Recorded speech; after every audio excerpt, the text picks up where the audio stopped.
Just to note, if you don't mind, to remind me after 11 minutes with a bang or something, so I finish on time. Okay. Thank you. I'll switch off your microphone. Don't kill me, by the way.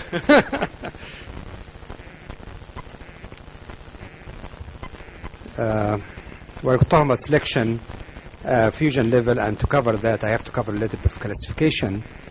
This is my disclosure.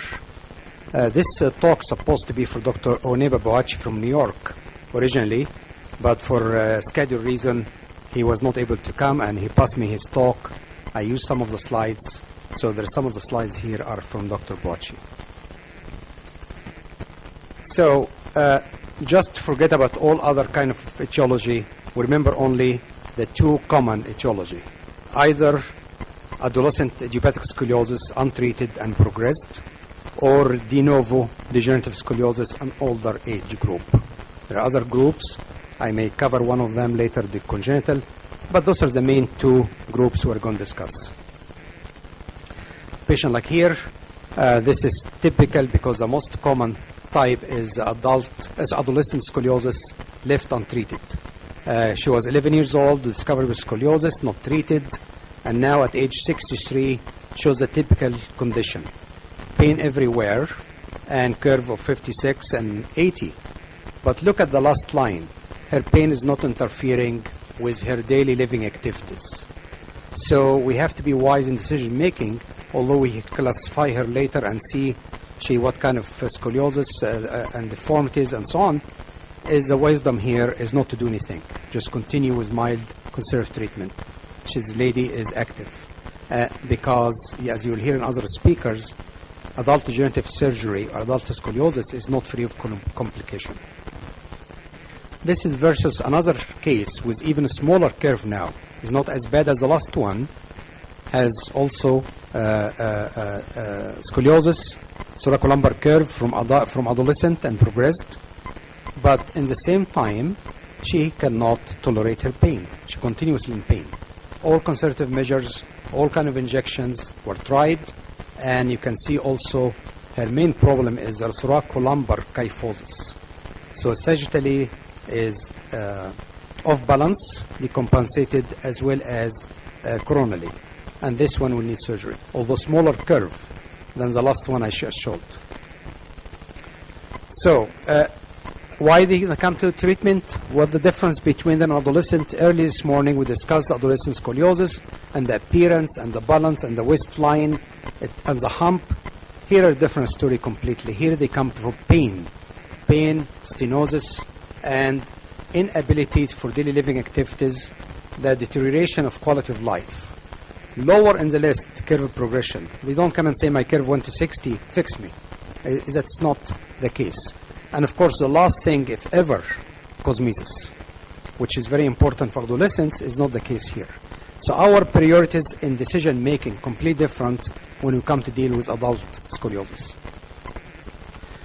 The classification which proposed in 2006 by the late Dr. Lowe was really taking from Linke but adding on, dividing the curve according to the kind of curve you see, and adding one extra category which is a sagittal disbalance, which most of it is kyphosis of the lumbar spine. And then adding that kind of apex, which is almost the same as you decide for adolescent classification. The classification is more now in continuous development, is the one from SRS, Adult Deformity Committee, working on this classification, which is a little bit more elaborate. And a classification to talk about major curves, and the major curve either thoracic, thoracolumbar, and then the third one is the sagittal alignment, the lumbar kyphosis. And as you can see, for everyone, you could include criteria to be called adult deformity. Like lumbar curve here, 30 degree and above is considered adult deformity, and that's what usually degenerative scoliosis, not adolescent progressing, but degenerative scoliosis starting de novo, does not go very high. But 30 degree with significant degeneration, stenosis, lateral diseases is a significant deformity. And sometimes throws the patient off balance, and you need to balance the patient to get rid of the symptoms. Adding to that, the basic classification, adding modifiers. And the modifiers to deal with sagittal misalignment. And you can see the numbers here talking about the kyphosis, upper thoracic kyphosis, mid thoracic kyphosis, lumbar lordosis, and when you lose it to be kyphotic, this is modifier to add to the classification. Then the third part of the classification is the symptoms. The patient degenerative changes, the pain, lack of activities, lateral diseases, spinal stenosis, that add to the modifier. So we have modifier for sagittal alignment, we have modifier for the degenerative changes. Add all that together so we'll be able to speak to each other and saying this curve, that kind of curve. There's a global, when you have all this deformity we just discussed, then it's global modifier, which means that disbalance, decompensation. The patient was completely thrown to the side, or the patient who in kyphotic posture, they lean forward, they walk with the knees bent because they have a lumbar kyphosis. So based on all this classification, we will find really selection of fusion level. We will, based on the classification, but also based on what kind of scoliosis we're dealing with. If you have a patient who is young, with adolescent scoliosis, which progresses in adulthood, more or less, you're going to use the criteria we discussed this morning for adolescent scoliosis. Where to start, where we end, what kind of curve you like to fuse. Importantly, to end up with balanced spine. And that's different from patients who are older, who has either scoliosis progressed or de novo scoliosis, degenerative scoliosis. Those are they having pain, they have degenerative changes, and myelogram and CT scan will show you significant problem with the disc in the lumbar area, and you find lateral diseases. Those are different group completely. And the criteria here, again, you need to relieve their pain, and you give them balanced spine, more or less similar to what we discussed for adolescent, but more important, to avoid adjacent segment. And those usually end up by doing major long fusion to avoid that coming every couple of years for another new level. This case here is typical adult scoliosis progressed from adolescent. And you make a decision like we talked about this morning. That's probably similar to Linke 1C. And patient does not have significant symptoms except pain around the hump area. Lumbar curve is not painful. And she was fused, typical for right thoracic curve, and she did very well. So here we apply the criteria completely. This case from Dr. Boacci, and he applied the criteria completely as if you're dealing with adolescent, but it's a little bit older adolescent. She does not have degenerative changes, and she's not having a significant pain.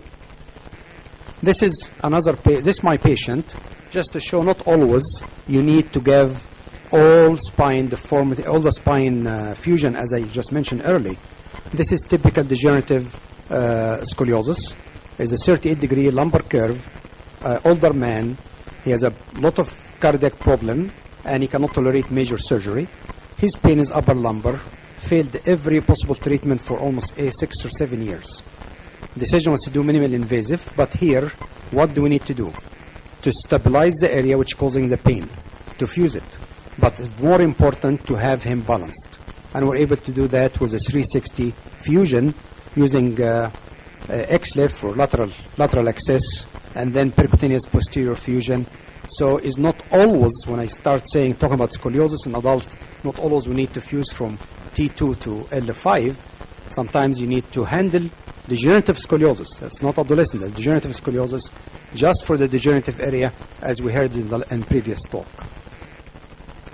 That's another patient now, a significant scoliosis, low back pain, significant progression.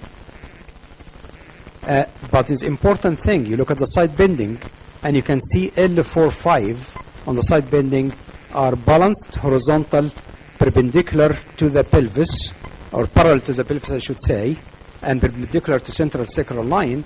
So you don't need to go to the sacrum, and not every case has to go to sacrum. You can stop at L4 or L5, and you can have a very good correction.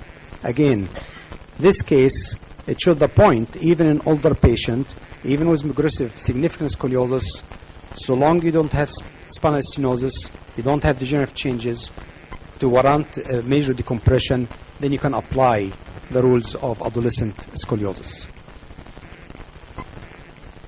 And this here before and after. Now, so when to go to sacrum? And of course, if you go to sacrum with this long effusion, always you have to go to sacroiliac fixation. If there is spondylolisthesis at L4-5, you cannot stop there. If there is a laminectomy at 4-5, or you are going to do laminectomy for a stenosis there, carotid stenosis, foraminal stenosis, and oblique take-off. I'll show you a case now. Oblique take-off, you are forced to go to sacrum because whatever you do, the patient will not be balanced. And our major objective for us is to have balanced coronal and balanced sagittal alignment. This patient of mine, who is 48, has a hemivertebra L5, oblique take-off, significant curve 50 degree, and severe low back pain. Significant pain. No neurological deficit, is a completely mechanical pain. Tried every possible way. The only management here is to have to include the pelvis, but also I did excision of L5 hemivertebra. The excision L5 hemivertebra, we did the XLF lateral access for the lumbar spine, so we have 360 degree fusion, and we balance her to T9, and you can see her outcome. So oblique takeoff is very important problem that you have to go to sacrum and ilium. Another patient with significant degenerative changes, that's from Dr. Boacci. Again, adolescent scoliosis, which progressed to 90 degree in adulthood. With that, you know the degenerative changes expected, and you know the stenosis, lateral listhesis, everything, and you have that L5S1 stenotics there in the MRI. And this patient had 2 stages by Dr. Boacci. The scoliosis part to the mid-lumbar as a 1 stage, and 2nd stage for all the way to the pelvis and sacroiliac fixation. So, adult scoliosis fusion level selection, in conclusion, adolescent onset adult scoliosis is most common and the one which will progress more. You have 2 kinds of progression, either post-maturity or late onset. The post-maturity is a result of adolescent scoliosis. Quality of life be affected more, and that's in multiple studies done in Iowa and others. Quality of life is affected with people who adolescent scoliosis progressed in adulthood. Back pain greater in that group as well.